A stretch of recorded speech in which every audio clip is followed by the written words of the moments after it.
মসজিদ যত পুরান সওয়াব তত সবচেয়ে পুরান হলো কাবাঘর। 1 রাকাতে কয় লক্ষ?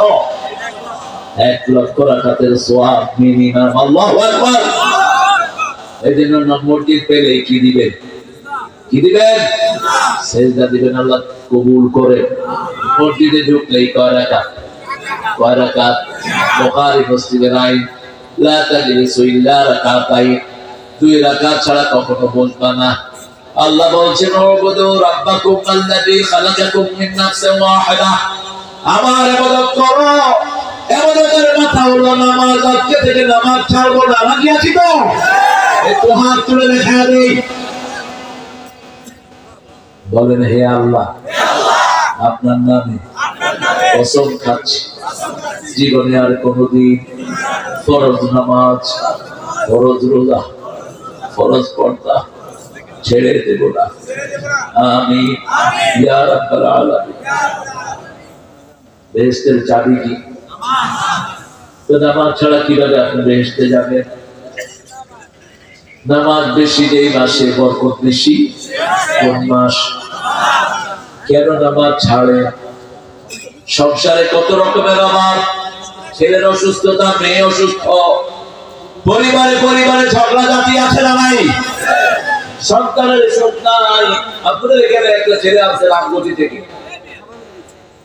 এই বাবাজি তুমি সরে যাও। হ্যাঁ, রামগতি থেকে একটা ছেলে এনেছে, অসুস্থ, নাভির নিচ থেকে অবশ, ছোট্ট ছেলে। আজ থেকে কয়েক মাস আগে ঢাকায় নিচে ছেলেকে কোলে করে। ঘরগুলো আজকে উচ্ছন্ন হয়ে যাচ্ছে, নামাজ নাই, তেলাওয়াত নাই, জিকির নাই। ঠিক আছে? ফুরকানিয়া মাদ্রাসাগুলো বন্ধ। কি সুন্দর ছিল আমাদের সমাজ। ফজরের পরে ফুরকানিয়া থেকে জোরে জোরে কোরআনের আওয়াজ আসতো। হুজুর বলতেন, আউযু বিল্লাহি মিনাশ বিসমিল্লাহির রাহমানির রাহিম, আলহামদুলিল্লাহি রাব্বিল আলামিন, আর রাহমানির রাহিম, মালিকি ইয়াউমিদ্দিন, ইয়্যাকা না'বুদু ওয়া ইয়্যাকা নাস্তাঈন, ইহদিনাস সিরাতাল মুস্তাকিম, সিরাতাল লাযীনা আন'আমতা আলাইহিম গায়রিল মাগদুবি আলাইহিম ওয়ালাদ-দাল্লিন। আমিন। হাজার হাজার কোরআন খতমের সওয়াব হয়ে গেছে। 2 বার পড়লে 1 খতম। ঠিক না ঠিক? যদি 10,000 মানুষ থাকে, 5,000 কোরআন খতম হয়ে গেছে। কি বরকতের জায়গা। আমাদের প্রত্যেকটা ছেলেকে আমরা নামাজি বানাবো। রাজি আছি তো? রাসূলের সবচেয়ে প্রিয় জিনিস কি ছিল? আরো জোরে বলে। 3টা জিনিস সবচেয়ে প্রিয়। প্রথম হলো সুগন্ধি। প্রথম কি? তিনি কোথাও দিয়ে গেলে 2 মাসে সুগন্ধি ছড়িয়ে পড়তো। কোন বাচ্চার মাথায় হাত রাখলে ওই মাথা থেকে আতরের ধান বেরিয়ে আসতো। মানুষ বুঝতো এই রাস্তা দিয়ে হেঁটে গেছেন রাহমাতাল লিল আলামিন। 2 নাম্বার, মায়ের জাতি।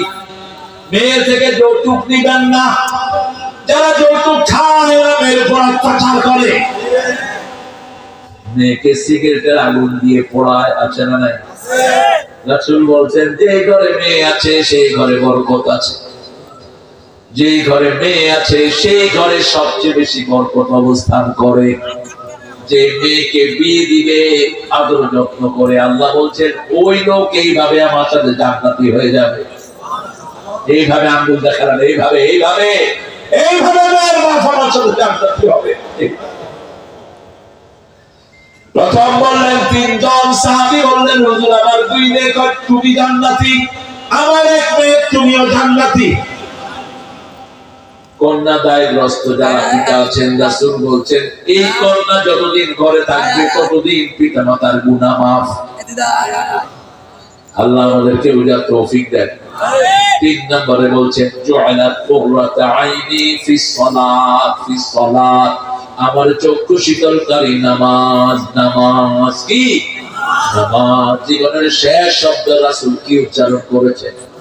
মায়েশা বলছেন, আমার ঘরে বালতি নাই, আমার ঘরে তেল নাই, প্রিয় মুহাম্মদের ঘরে তেল নাই। আর আমাদের ওনার কাজের ছেলে 400 কোটি টাকার মালিক। মায়েশা বলছেন ঘরে তেল নাই। রাসূল সারাদিন একটা চাদর মুড়ি দিয়ে শুয়েছিলেন, চাদরটাও ছিঁড়া বিভিন্ন জায়গায়।